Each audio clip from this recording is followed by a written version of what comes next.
25 years ago, a priest in our diocese was fired for being in a same-sex relationship, and now here I am, an openly gay bishop with my partner, only in 25 years. But I think it's a sign of the church's need to recreate itself.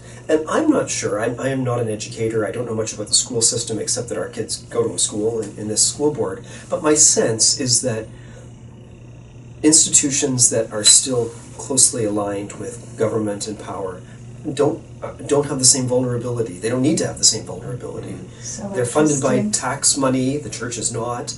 The church has seen a decrease in its givings and its financial base. Schools are still tethered to public money, whether it's the Roman Catholic School Board or the public board. So I think that's maybe part of the answer to that. I was just going to add that I think that just specifically about trans awareness in schools, I haven't seen that at our school, but they've been just so open and progressive that,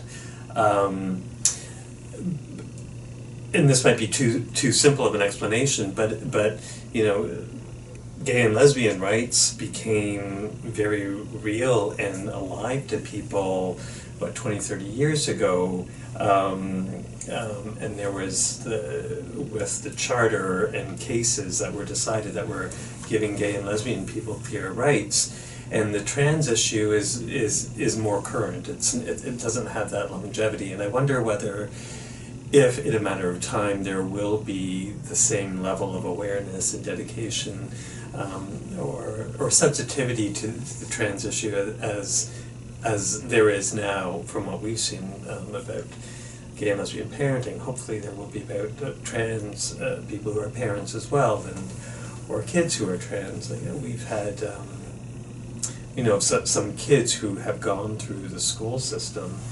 Some friends of ours. We also live across from the Metropolitan Community Church, and they've had an education program for kids who felt bullied, and I know lots of trans kids have gone to that school for that reason. So, like I said, it might be too simple of an explanation, but I'm hoping that in a matter of time that there will be greater awareness, greater openness and acceptance. If I can just add one other thing, as somebody who holds to a certain set of faith values, I think that one other reason might be that some churches anyway, and some people who go to those churches, are realizing and living into the fullness of what they believe. I mean, if Christianity at its essence, when you strip away what it has become or how it's perceived, if Christianity at its essence is inviting people to live into the fullness of who God has intended them to be, then Christians should be creating safe space for people to grow into the fullness of who God intended them to be, regardless of how they identify or how others identify them.